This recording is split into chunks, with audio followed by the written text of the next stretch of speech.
제가 봤을 때는요.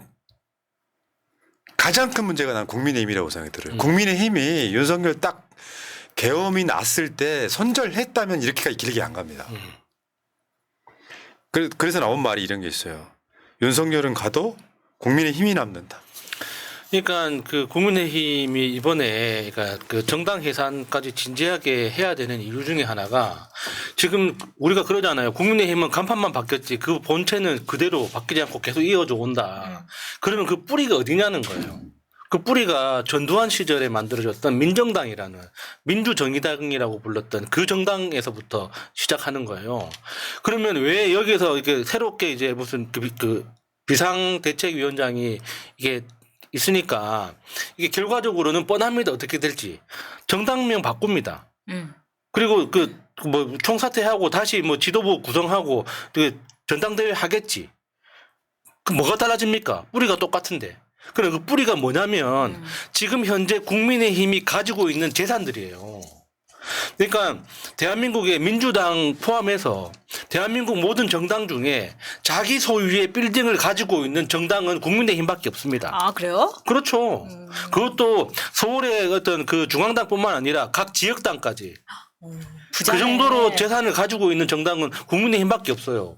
그러면 그 국민의힘이 가지고 있는 재산들은 지들이 돈 벌어서 만들었겠어요? 그 전두환 시절에 그 내려받았던 정치 자금이 계속 구르고 굴러가지고 지금의 자산이 된 거거든요. 그러니까 지금 국민의힘은 그걸 빨아먹기 위해서 붙어 있는 기생하는 정당인들인 거예요. 아니 그러다 보니까 지금 상황이 이렇게 됐는데도 불구하고 저 거대 여당이 저런 식으로 나오느냐. 특히나 권성동이 한 걸 보세요. 현직 대통령 구금 시도가 부적절하다. 어떻게 저런 말을 할 수가 있냐고. 그러니까 저는 다 정신적으로 지금 제정신이 아니라고 봐요. 그러니까 저 사람들도 오랫동안 정치를 한 사람들이기 때문에 지금 윤석열이 어떤 범죄를 저질렀는지 자기들이 어떤 위험에 처해 있는지 분명히 이해하고 있거든요. 그래서 윤상현도 마찬가지입니다. 예. 제가 누구보다도 앞장서서 윤석열 대통령 탄핵에 반대하고 있습니다. 윤석열 대통령을 지켜야 하는 이유는 윤석열 대통령이 결국 대한민국 체제 그 자체이기 때문입니다. 저거는 진짜 너무너무 심각한 발언이에요. 그러니까 윤석열은 그냥 이걸로 끝나는 것 같아요. 그러니까 나는 민주주의자가 아닙니다. 라는 걸 고백하는 거잖아요. 아니 그러니까 이게 총체적으로 약간 집단 전염병처럼 정신병이 걸려 있는 것 같아요. 얘네들 살겠다고 저러는 건데요. 저거 국민이 용납하겠어요? 윤상현 저럴수록 있잖아요. 수도권에 당선 힘들어요. 남영임. 미추홀 재선 가야죠. 미리 축하드립니다. 쟤는 임기 채우면 안 돼. 임기 안 되죠. 그 전에 따야 된다고 생각해요. 아니 그리고 이때 이미 박근혜 때 한 번 했잖아요. 자유한국당 그때 기회가 왔을 때 단죄하지 않아서 그 일례로 권성동도 마찬가지예요. 강원랜드 때 단죄했으면 저 사람이 지금 저 자리에 있겠어요? 그런 것들이 지금 다 이렇게 몰려와 있는 겁니다. 이번에는 확실히 해야 됩니다. 그리고 지금 국민의힘 김민전이 하는 소리를 보세요. 가는 곳마다 중국인들이 탄핵을 찬성하고 있다. 이게 본질이다. 이렇게 말을 하고 있습니다. 저는 김민전 저 아줌마도 진짜 심각하게 아프다고 봅니다. 여기에서 왜 갑자기 중국인들이 나옵니까? 지금 이렇게 몰아가고 있는 거예요. 중국에 그러니까 대한 프레임을 짜고 지금 있더라고요. 현재 윤석열이 민주주의 시스템을 파괴하려고 했던 심각한 범죄자다라는 사실은 전 세계 언론들이 다 인정하는 겁니다. 중국만이 아니라. 그게 그런 거 있잖아요. 김민전은 교수 출신이잖아요. 심지어 정치학과 교수. 아 진짜요? 근데 철학이 없다는 건 나는 권리였다고 보거든요. 지식이 몇 개 있을지 모르는데 어느 날 교수 출신이면 뭔가 지성을 갖고 정치권에 들어오는 거잖아요. 네. 근데 김민전이는 나경원만큼의 관종 성향이 되게 심해. 그러니까 어느 날 갑자기 사람이 교수 해가지고 그나마 이미지 좋던 것들을 다 까먹기 시작하는 거야. 저 중국인들이 탄핵 찬성한다는 말로 중국 혐오에 편성해가지고 마치 응원봉 들고 윤석열 탄핵을 외치는 젊은이들이 사실상 중국인이라는 소리에 가까운 얘기를 해버리는 거잖아요. 야 중국 사람들이 윤석열 탄핵 찬성하는 거니까 신경 쓰지 마. 내가 웬만하면 여성들한테 욕을 안 하는데 그냥 미친년이에요. 근데 이렇게 잠 잘 자면은 치매 안 걸린다고 하던데. 잠만 자도 안 왜 이렇게 잠 잘 자는 사람이 왜 이렇게 되는지 모르겠네. 자, 근데 지금 민주당에서 어제 12명 그리고 오늘 9명 고발했거든요. 내란 선전죄. 이제부터 이제 계산 들어갑니다. 여기 고발당한 사람이 지금 윤상현이, 권성동이, 나경원, 박상훈 이 사람이 4명이 현역 의원이거든요. 어저께 고발당했다고 나경원이가 막 발끈하던데 그다음에 서울시 의원 박중화, 부산시 의원 박종철, 정채숙, 울산시 의원 홍유춘, 그리고 극우 성향 유튜브 배승희, 고성국, 이봉규, 성창경 화려하다. 다 고발당했어요. 이게 이번에 그 나경원 잘하면은 실제 감옥 갈 수도 있겠네요. 진짜 한 번은 가야 되지 않을까? 지금 나경원 그 국회에서 그 빠루 든 것 때문에 지금 5년째 지금 재판 안 하고 있잖아요. 그러니까요. 그 재판 시작하고 이번에 내란죄 선전 이것까지 포함해가지고 재판하면은 특별히 이렇게 확실히 징역할 수도 있을 가능성이 있네요. 똑바로 말하세요. 제가 저만 빼달라고 했습니까? 네. 그거 꼭 조사해봐야 됩니다. 그 기억력 좋다. 나는 생각도 못하고 있었는데. 그래놓고 이재명 대표 재판은 빨리 진행하라 그래. 1월 23일인가 첫 공판 한다 그래요. 2심. 자, 그 과정에서 지금 극우는 이재명 대표를 살해하겠다, 당사 폭파하겠다, 협박. 그래서 지금 민주당 국회의원들이 국회를 못 벗어납니다. 뭔 일을 벌일지 몰라. 윤석열이가 그 시그널을 내고 나서 그런 거예요. 맞아요. 오히려 지금 극우를 준동시키면서 그런 LPG 가스통 이런 거 나오는 이야기가 정말 이 사태를 딱 만들어서 이거 봐라. 지금 우리가 군대 투입시켜야 돼. 이렇게 내란 사태야. 이거 하고 싶어 하는 거거든요. 다시 돌아오겠다는 의지가 확고합니다.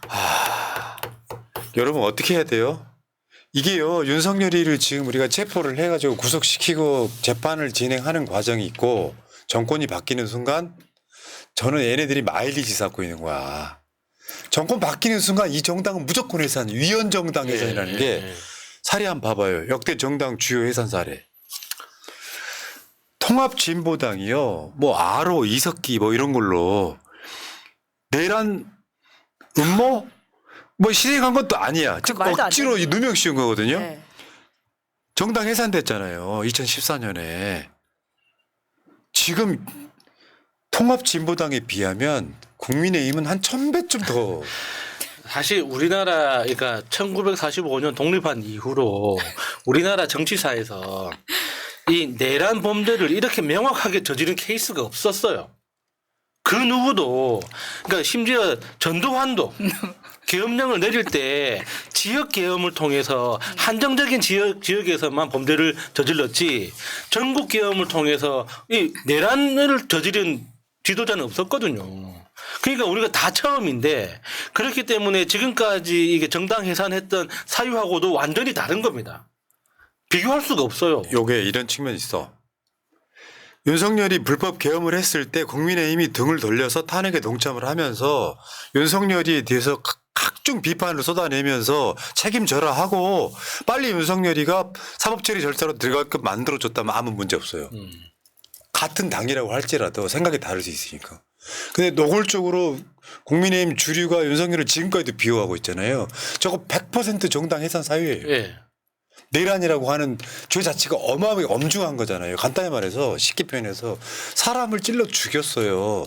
근데 얘네들은 뭐라고 하고 있냐면 죽일 의도는 없었다예요. 그러니까 이게 그 계엄 선포된 그 당일에 그 추경호 그 당시 원내대표의 행적에서부터 너무 의심스럽지 않습니까? 정말 계엄이 일어날 걸 몰랐던 건가? 몰랐던 사람이 저렇게 행동한다고? 알고 있었던 게 아닐까라는 의심을 할 수밖에 없는 그런 행동을 했지 않습니까? 그걸로 이미 충분한 거죠. 더 열받는 거 오늘 보셨겠지만 경제가 가장 큰 문제입니다. 실제로요. 이거 정부가 발표한 겁니다. 2025년 경제 전망 드디어라는 표현이 좀 웃긴다. 설마인데 1.8% 성장률이요. 마이너스라는 얘기죠. 성장률이 1.8%라고 우리나라 윤석열 정부가 지금 예측을 하고 있는 거예요. 엄청나게 심각한 상황인데도 윤석열 오늘 체포가 불발되니까 주가 떨어지는 거 보세요. 불확실성을 빨리 제거해야 돼. 하루라도 빨리 윤석열 탄핵되겠구나. 윤석열 체포됐으니까 구속되고 재판 받겠구나. 이것만 정해줘도 정치는 아니 경제는 살아날 수 있거든요. 예. 특히 그러니까 그 외국하고 거래하는 회사들 있죠. 지금 다들 피가 바짝바짝 말라가고 있습니다. 그러니까 탄핵이 처음으로 무산됐던 그 주말 있지 않습니까? 계엄이 있었던 그 주말부터 진짜 그 외국하고 거래했던 모든 회사들은 지금 돌아버리는 거예요. 맞아. 아직까지 그러니까 거래 재개를 안 하고 있습니다. 대금을 못 보내. 예. 자, 그런데 그 다음 표 한번 보여줘봐요.